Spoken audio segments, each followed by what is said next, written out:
शिव गोपाल जी दिल्ली से। गुरुदेव आपके चरणों में बार बार प्रणाम। गुरुदेव आपके सत्संग से के प्रभाव से मन को मना भी लेता हूं और मन मान भी लेता है, बट फिर भी भटका देता है। अर्थ को लेकर एक दुविधा सी बनी रहती है कि पैसा खुदा नहीं है पर खुदा से कम भी नहीं है, ऐसा मन में रहता है। महाराज जी सोच से बाहर कभी परमार्थ में नहीं चल सकते कभी नहीं चल सकते। जब इतना बड़ा आदर आपने दे दिया, कभी परमार्थ में नहीं चल सकते, नहीं चल सकते। लिख लो कागज में, परमार्थ में भगवान से बराबर है पैसा, भगवान के बराबर है। अरे जो माँ लक्ष्मी स्वयं भगवान उनकी तरफ चितौते नहीं, चरण दबाती रहती हैं। आपने भगवान के समान पैसे को रख दिया। क्या देता है ये? विषय सेवन, शरीर का पोषण, ये भगवान है हमारा क्या?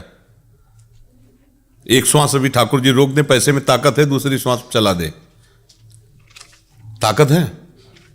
ठाकुर जी ने कर दिया खत्म श्वास। पैसा क्या चीज है? अगर सुमेरु पर्वत जैसा सोना हो, करोड़ों अरब खरब के रत्न हो, तो आप एक श्वास नहीं खरीद सकते। उसे ठाकुर जी की बराबरी कैसे दे सकते हो? शरीर पोषण के लिए अर्थ है, भोजन है, परिवार है, समूह है, इसी का नाम माया। और शरीर मैं हूं क्या? शरीर मैं थोड़ी हूं। मेरा स्वरूप तो भगवान का अंश है ना। वो पैसे से चलता है क्या? शरीर के लिए जो आवश्यक सामग्री है वो भगवान अपने आप सबको देते हैं। तुम तो मनुष्य हो, तुम तो करते हो, इसलिए अहंकार तुम्हें कि मैं करके कमा रहा हूं। कितने से सृष्टि में जीव हैं जिनको भगवान ही तो केवल भरण पोषण करते हैं। अनंत जीव हैं। तुम ना साबुन लगा के नहाते हो, ऐसी चिड़िया पक्षी के देखते रह जाओगे, एकदम रंग बिरंगे, एकदम स्वस्थ। ना उनको डॉक्टर की जरूरत है और ना उनको भोग सामग्री की जरूरत है, अपने आप भगवान सारी व्यवस्था करते हैं। रहीमन बहु भेषज करत ब्याज न छाड़त साथ, खग मृग बसत अरोग बन हरि अनाथ के नाथ। ऐसा कैसे निकल गया तुम्हारे मुंह से कि भगवान से कम नहीं है? ऐसा नहीं बोल। भगवान के समान हम केवल भगवान को समझते हैं। जिनके एक संकल्प से अनंत ब्रह्मांडों का सृजन होता है, वो माया भगवान की समानता कर सकती है? तुम तो एक धन को केवल लेके बोले। संपूर्ण चराचर जगत उनकी एक संकल्प वृत्ति से, उनकी समानता कौन कर सकता है? सारद शेष महेश जिनके गुणों का गान करते हैं, माँ लक्ष्मी जिनके चरण चापती रहती हैं, जिनके भय से मृत्यु भयभीत रहती है, मृत्यु जो सबको भयभीत कर, भगवान से कम नहीं। ऐसा मतलब आप चूंकि भक्त वेश में, इसलिए संसारी आदमी बोलता तो मतलब ही नहीं, उससे बोलते रहो। पागल लोग क्या बोलते रहते हैं, हम पागल वो हमें पागल समझते हैं, उन्हें पागल समझते हैं। लेकिन आप रज लगाए हो, आप भक्त हो, आप ऐसा नहीं बोल सकते। हाँ, ऐसा नहीं। भगवान भरण पोषण करने वाले हमारे स्वामी हैं। देखो उनके भक्त क्या कहे, कबीरा सब जग निर्धना, धनवंता नहीं कोई, धनवंता सोई जानिए, जाके राम नाम धन होए। भगवान का नाम संपूर्ण सुखों को प्रदान करने वाला है। जिसने धन को भी बनाया है वो मालिक है। वो एक पर्वत का नाम सुना, सुमेर पर्वत। 4 लाख योजन का है सोने का। 1 योजन का मतलब 4 कोष, 1 कोष का मतलब 3 किलोमीटर। 4 लाख योजन लंबा, 4 लाख योजन चौड़ा एक पर्वत है उसकी सृष्टि में। ऐसे अनेकों पर्वत है, रत्नों की खान है। उसकी समानता ये माया कर सकती है? हम लोग इसी भ्रम में इसीलिए आगे नहीं बढ़ पाते हैं। इसीलिए आगे वो हमारे लिए नई सृष्टि पैदा कर देगा। हमारा मालिक है, हमारे लिए नई सृष्टि कर देगा। हमारा भरोसा तो दृढ़ हो जाए ना। हमारा भरोसा इसी में लगा है। अपबल तपबल और बाहुबल, चौथो बल है दाम। नहीं बात बनेगी। सूर किशोर कृपाति सब बल हारे को हरि नाम। अब बात बन जाएगी। अगर धन भगवान से कम नहीं है तो मेरी शांति हो जानी चाहिए हृदय में, क्योंकि भगवान के समान है ना। आज तक किसी एक व्यक्ति का नाम लो जिसके पास धन उसकी इच्छा के अनुसार आ गया हो और वो कह रहा हो अब कछु नाथ न चाहिए मोरी। एक व्यक्ति इतिहास में बता दो। प्रगट में तो बात ही क्या है, इतिहास में सिकंदर जब गया था ना, तो उसने ऐसे अपने 100 से हाथ निकलवाने के लिए आज्ञा की थी, जब मैं मरूं तो ऐसे हाथ करके जा, कि वो सिकंदर जो कहीं पराजित नहीं हुआ, सांप को लूटने वाला, वो लूट के जा रहा है, कुछ नहीं ले जा रहा है। क्या है? ऐसी बुद्धि रखने से हम फिर भगवान के मार्ग में आगे नहीं बढ़। कुछ चले मस्त रहो। पारसमणि है तो सोने की जरूरत नहीं, लोहा छुआ दो सोना बन जाएगा। भगवान है तो अनंत ब्रह्मांडों का सृजन करने वाले हैं, उनके समान। तो अभी चूंकि अपने लोग बच्चे हैं, अभी ज्ञान नहीं है। अवस्था शरीर की हो गई होगी, लेकिन बुद्धि तो बच्चा ही है ना। बच्चा जैसे खिलौनों से इतना प्यार करता हो, कहता है कि माता पिता को मैं छोड़ सकता हूँ, खिलौने नहीं छोड़ सकता। लेकिन आखिरी बात, अगर केवल खिलौने ही देकर उसे अलग कर दिया जाए तो उन्हीं खिलौनों को फोड़ डालेगा और भाग के माँ की गोद में बैठेगा। वो कुछ क्षण के लिए अपने राग को नहीं संभाल पाता तो कहता मैं खिलौना नहीं दूंगा, मैं मम्मी पापा को छोड़ सकता हूँ। लेकिन थोड़ी देर बाद जब उसका राग खत्म होगा तो उसी खिलौने को तोड़ के भाग के मम्मी पापा की गोद में जाएगा। हमारे मम्मी पापा है भगवान, ये सब खिलौना है। खिलौने में ऐसे राजी हो गए बच्चों की तरह, ये अपने मम्मी पापा, तुम्हें वो माता च पिता, तुम्हें वो बंधुश्च सखा, तुम्हें वो विद्या और द्रविणं तुम्हें वो सर्वम मम देव देव। इसी से परम लाभ मिले। भगवान को अपना मानो, सब कुछ प्राप्त हो जाता है। जो शरीर यात्रा के लिए चाहिए ना, वो सब व्यवस्था कर देते हैं। वो अखिल लोगों के, उनके पास व्यवस्था की कमी, ऐसे व्यवस्था होती है। उनको कारीगर की थोड़ी जरूरत होती है व्यवस्था के लिए। भगवान ने जब सृष्टि बनाई तो किसी को उनको सहयोग की थोड़ी जरूरत है। वही ब्रह्मा बन गए, वही विष्णु बन गए, वही महादेव बन गए, वही चराचर जगत अपने आप से अपने आप में। मान लो कुम्हार है तो चाक है, और कुम्हार है मिट्टी है, तीन अलग हुए। फिर वो पात्र निर्माण करता है। इसमें भगवान अपने आप से अपने आप का विस्तार कर दे, दूसरा कोई है ही नहीं। जब ज्ञान होगा आपको तो यही दिखाई देगा। जैसे गोस्वामी जी को दिखाई दे रहा, सी राम में सब जग जानी, भगवान ही भगवान सब जगह है। लोकेश जी, गुरुदेव आपके चरणों में कोटि कोटि प्रणाम।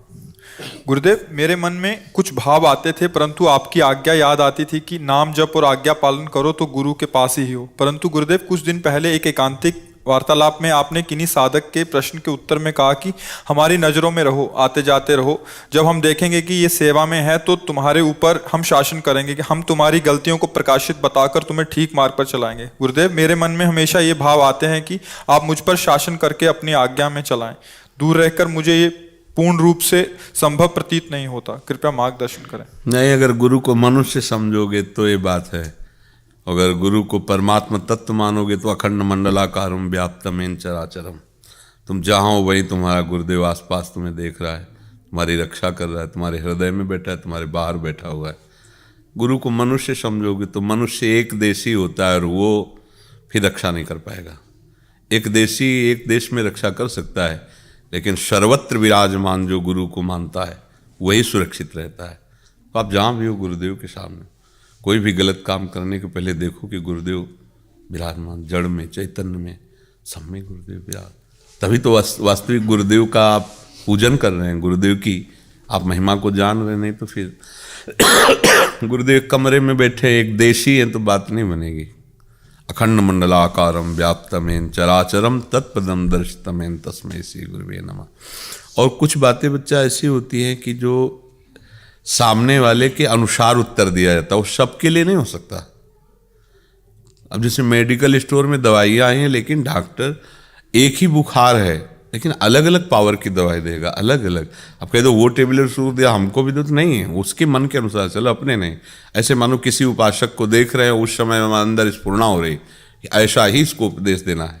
अब वो सार्वजनिक नहीं होगा, केवल उस व्यक्ति की अवस्था स्थिति के कारण उसको उपदेश दिया जाता है। ये बात समझ। जैसे हम तो मान लो प्रश्नकर्ता की स्थिति देखकर कहते हैं जरूरी नहीं कि आप तिलक लगाइए, जरूरी नहीं कि आप कंठ बांधिए। अगर परिवार में विरोध होता है, झगड़ा होता है, मत कीजिए, राधा राधा बोलिए। अब ये सिद्धांत तो नहीं हो गया ना, ये पर्सनल उसके लिए उपदेश, उसकी परिस्थिति के कारण उपदेश है। ऐसे कई उपदेश होते हैं जो परिस्थिति के कारण उसके लिए केवल होते हैं, सार्वजनिक नहीं होते। तो ऐसे प्रश्न अगर अपने दिमाग में आए तो उत्तर ले लेना चाहिए। हमें देखना है हमारे योग्य क्या है, हमारे लिए क्या आदेश है। उसके लिए ऐसा आदेश तो ऐसा तो नहीं कि उसके जैसा ही मेरे को आदेश है। अगर वो सार्वजनिक है तो बात अलग है, अगर पर्सनल उपदेश है। अब यहाँ सार्वजनिक उत्तर कम, पर्सनल उत्तर होते हैं। जैसे आप प्रश्न कर रहे हैं तो आपकी तरफ देखा, आपकी स्थिति क्या है, आपकी भावना क्या है, उसके अनुसार उत्तर। वहाँ जो बोलते हैं वो सार्वजनिक बोलते हैं। सत्संग हो रहा है, किसी का प्रश्न नहीं, वो सार्वजनिक है, सबका बराबर अधिकार है, उसको ग्रहण करो। लेकिन यहाँ के जो प्रश्न उत्तर हैं उसमें विचार करना पड़ेगा कि सामने वाला व्यक्ति किस परिस्थिति में है, किस स्थिति में है, उसके अनुसार उसको उत्तर दिया जा रहा है। समझ रहे ना जी। गुरुदेव, मैं आपकी आज्ञा से, आपकी कृपा से 3 महीने से वृंदावन वास कर पा रहा हूँ। गुरुदेव, मैं एक ब्रिजवासी परिवार के घर में किराए पे रहता हूँ। उनके घर में लड्डू गोपाल और अन्य देवी देवताओं का भी ठाकुर जी का भोग लगता है, तो क्या मैं उसे पाऊँ कभी, अगर वो दें तो? हाँ, ब्रजवासी भाव से पाइए, ठाकुर के प्रसाद भाव से नहीं। ब्रजवासी स्वयं भगवत स्वरूप है, उनका दिया हुआ बड़े बड़े संत पाते हैं, ऐसे पा लेना चाहिए। गुरुदेव, एक और प्रश्न है। हमारी परंपरा में श्री राधा वल्लभ लाल जी की उपासना है। ये स्वरूप भगवान भोले बाबा ने अपने हृदय से प्रकट किया है। आपके सत्संग में हमने सुना है कि उनका प्रवेश हमारी रस सेवा उपासना में, जो हमारे लाडली लाल नवनिवृत्त निकुंज में विराजमान, वहाँ कहीं भी किसी भी ग्रंथ में ऐसा लिखा हो कि महादेव जी ने जाकर श्री जी के चरणों में महावर लगाया, वहाँ की बात का है। नवनिवृत्त निकुंज में श्री जी के श्रीअंग की सेवा का अधिकार यन्नारदादि सुकैर अगम्यम, कभी ऐसा वर्णन कहीं किसी भी शास्त्र में कि नारद जी बीणा लेकर निकुंज में प्रवेश कर रहे हैं, श्री जी ने। एक सीमा है, वहां तक महान महान भक्तों वहां प्रवेश होता तो सिर्फ सहचरी, दूसरा नहीं। समझ रहे ना, इसलिए वर्णन बाहर का किया जाता है ऐसा। सोमेश जी, राधे राधे महाराज जी। श्री राम शरणम, लुधियाना से दीक्षा ली है महाराज जी, राम शरणम से। गुरुदेव, अब मेरा मन श्री कृष्ण लीला में लग रहा है, उनके नाम में रुचि पैदा हो रही है, पर मेरे गुरुदेव निकुंज गमन कर गए हैं। गुरुदेव, मेरा आगे का मार्गदर्शन करें कि मैं अभी। हाँ, हमारे हिसाब से तो आप अपने गुरुदेव के द्वारा दिया हुआ मंत्र जपिए और खूब सत्संग सुनिए। आइए, प्रभु से प्यार कीजिए, चाहे कृष्ण से कीजिए चाहे राम जी से कीजिए, मंत्र गुरुदेव का जपिए। हाँ, और सत्संग खूब सुनिए, कोई परेशानी नहीं। कोई समस्या है क्या? 2 दिन पहले हम आए हैं घूमने के लिए जी जी। तो हमें ये नहीं मालूम था कि यहाँ का कौन कौन से मंदिर है। बांकेबारी मंदिर मुझे मालूम था जहाँ पे आए। जी जी। वहाँ पे माथा टेका, इतना रश था तो मेरा मन कला में चला गया, चलो हम यहाँ से चलते, इतने रश में नहीं रहना है। जो ही हम वल्लभ जी के मंदिर के गए और वहाँ मत्था टेका, और हमें वहाँ पे ऐसा लगा कि कुछ अलग सा महसूस हुआ। और जैसे हम बाहर आए, उससे लेके आज तक आपके पास कैसे आए हैं, क्या हो रहा है, और प्रभु का विधान होता है, उन्हीं के विधान से है। और कल सत्संग में सुबह आपके पास आए तो मेरे जो क्वेश्चन थे 2 दिन के, अपने आप ही, तो मैं बड़ा विचलित था। तो 2 दिन से ऐसे मेरे एनर्जी लेवल भी अलग से हुआ। जब हमसे प्रश्न करोगे तो हम शास्त्रीय प्रमाण आपको उत्तर देंगे। और प्रीति न काऊ की कान बिचारे, जब प्रेम की बात हृदय में आती है तो किसी भी सिद्धांत को नहीं मानता, केवल अपने प्यारे से प्यार करता है। जब प्रीति की तरंग आएगी कि लाडली लाल, तो फिर किसी को उपदेश काम नहीं करेगा। हम कहेंगे कि नहीं, उसी गुरु को मानिए, उसी गुरु मंत्र को जपिए, क्योंकि सिद्धांत है। पर आपका प्रेम जब उदय होगा तो सारे सिद्धांत को एक तरफ करके लाडली जी के चरणों की तरफ बढ़ जाएगा। समझ रहे हैं? अगर आपके हृदय में शिव प्रीति हो रही, राधा राधा जपिए, वृंदावन आइए, वृंदावन में सत्संग सुनिए। आजकल तो मोबाइल से भी सत्संग सुनने को बाहर से मिल जाता है, पर परमाणु नहीं मिलते मोबाइल से। परमाणु तो ऐसे ही प्राप्त होते हैं दर्शन से। संतोष कुमार जी, सदगुरुदेव भगवान के चरणों में कोटि कोटि प्रणाम। गुरुदेव, मैं सदैव आपकी आज्ञा में रहना चाहता हूँ। गुरुदेव, कृपया मेरा मार्गदर्शन करें।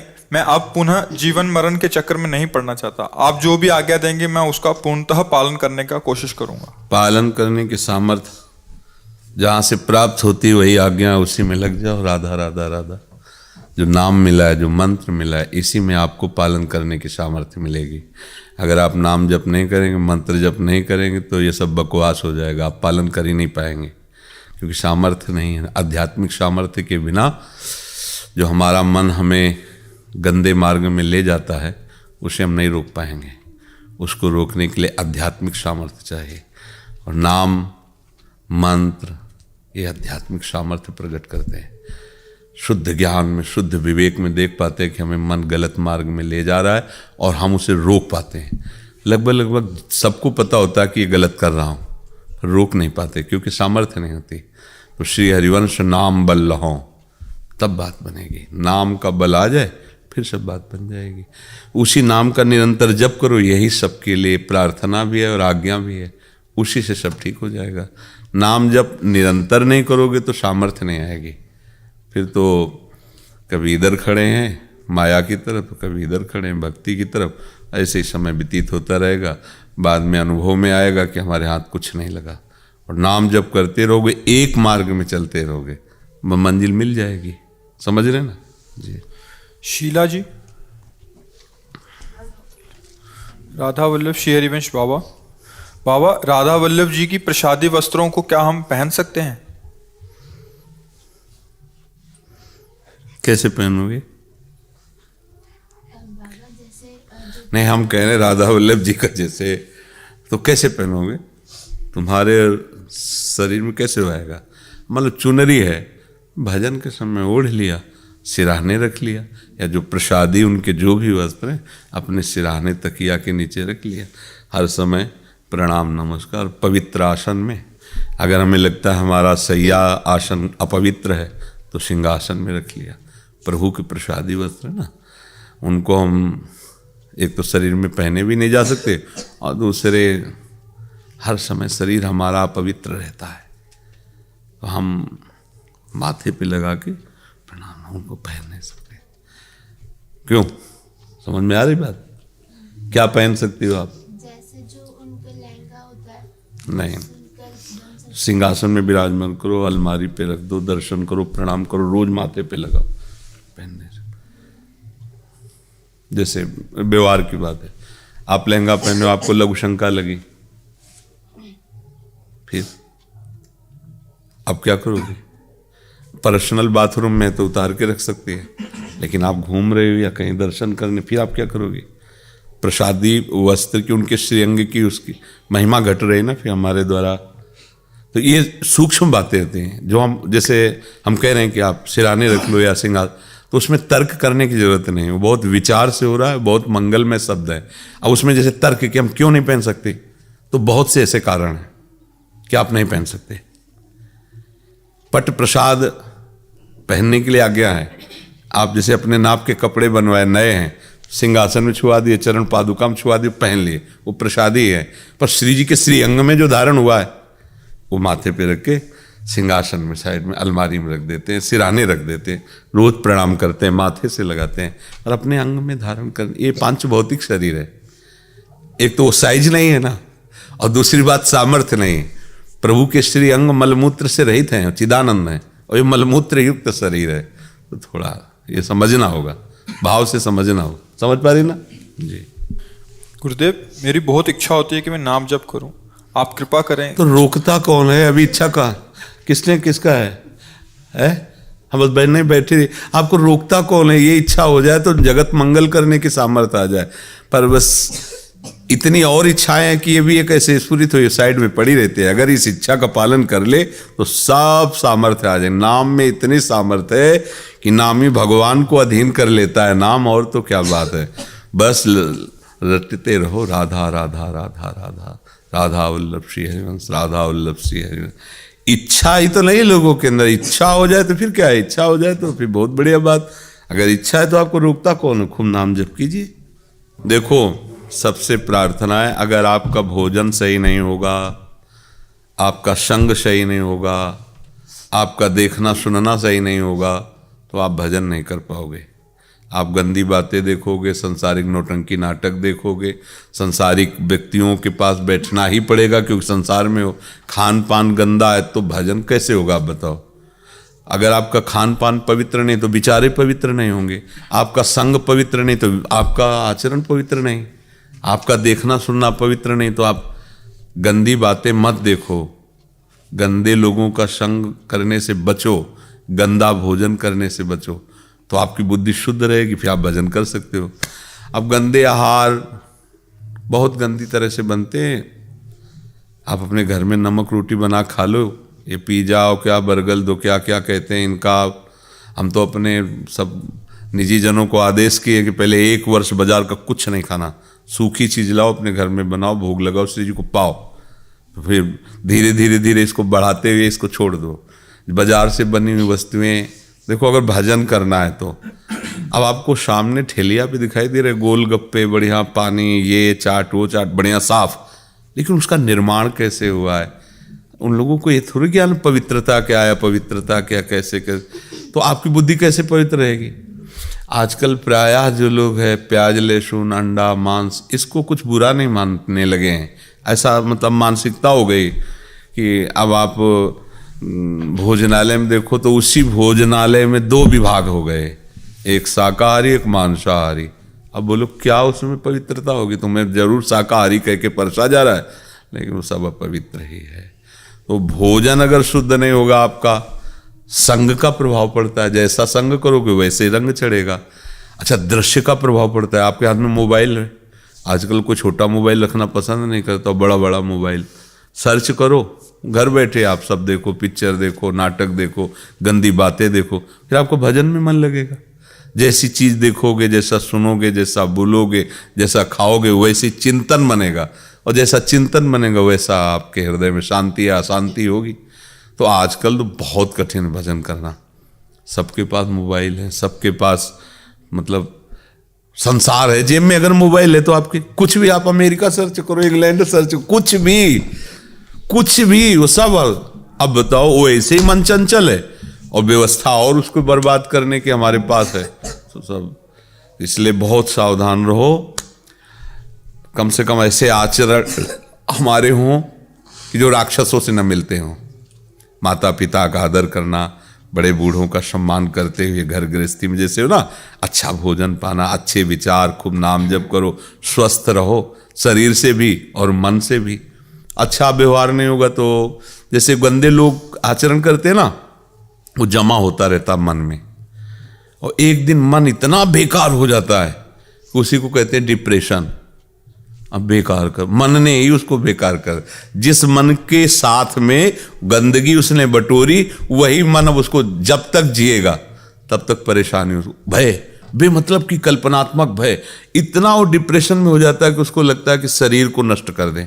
ये वही मन है जिसका तुमने साथ दिया, आज तुम्हारा वो नाश करने के लिए तैयार हो गया। तो ऐसा ना सोचो कि अगर हम गंदी बातें देखेंगे, गंदे आचरण करेंगे, गंदा संग करेंगे तो हमारा क्या बिगड़ जाएगा। तुम्हारा मन जब गंदगी को बटोर लेगा तब वो तुमको ऐसा दुख देगा कि फिर कोई उपाय, जब मन ही दुख दे रहा है तो अब किससे, बाहर से किसी, क्योंकि आपका भजन नहीं, आप प्रभु का चिंतन नहीं करें। तो मन का काम चिंतन करना, और निगेटिव चिंतन कराएगा, पावर है नहीं तो निगेटिव चिंतन करने में होता क्या, फिर परेशानी है। इसलिए सावधान रहो, नाम जप करो, शास्त्रों का स्वाध्याय करो, सत्संग करो, अच्छा भोजन पाओ, जहां तक हो सके पवित्र भोजन पाओ। लोगों के साथ ऐसे व्यवहार करो जो अच्छा व्यवहार हो, गंदा व्यवहार मत करो। ये जो गंदगी की सब बातें हैं नहीं, एक धर्म से चलोगे तो धर्म तुम्हारी रक्षा कर लेगा, और जो धर्म से नहीं चलता वो अंतिम परिणाम में, कुछ समय के लिए तो छूट है, आप कर लो पाप, कुछ नहीं बिगड़ेगा कुछ समय तक, क्योंकि आपको अवसर दिया गया। और जब उस फसल की आपको अन्न राशि मिलेगी तब तुम्हारे होश खराब हो जाएंगे। जो पाप बोया ना, और जब वो काटने का समय आएगा तब आप असमर्थ होंगे, फिर भोगना ही पड़ेगा। अवश्य में वो भोगतव्यम। इसलिए डरो, कोई पाप ना बने। भगवान से प्रार्थना करते रहो कि नाथ हमसे कोई पाप ना बने, किसी को दुख ना पहुंचे। भाई मनुष्य जन्म मिला है ना, देखो अपने थाल सजा करके भोजन करो तो क्या सुख मिलता है, और कोई भूखा आदमी बैठा हो अपना भोजन उसे पवा दो, फिर देखो आपको कैसा लगता है। आपको मतलब डबल ऊर्जा मिलेगी, और एक हृदय शीतल होगा, और एक अलौकिक सुख मिलेगा। भोजन वही है, आप उसे पाते तो थोड़ा सुख मिले। लेकिन एक भूखा आदमी है और आपने वो भोजन अपना उसको दे दिया, तो आप खुद अनुभव कीजिए कि आपको एक कैसी शीतलता मिलती है हृदय में, और एक उमगन होती है। यद्यपि भूखे हो पर एक में सामर्थ्य जागृत होती है आपके अंदर, और ऐसा लगेगा कि ये काम हम जरूर करते रहें। किसी भूखे को, किसी गरीब को, किसी दुखी को, किसी बीमार को, चाहे कोई जीव हो, अगर हम थोड़ा भी सहयोग कर दें तो देखो हृदय शीतल होने लगता है। और अगर हम किसी की थाली छीन ली है, किसी को दुख दिया है, किसी की हिंसा की, तो हृदय जलेगा और वो भोगना पड़ेगा। आज हमें समझ में नहीं आता, जब परिणाम आएगा। तो इसलिए परिणाम का विचार करो और बुरे कर्म मत करो, बुरे लोगों का संग मत करो, नाम जप करो।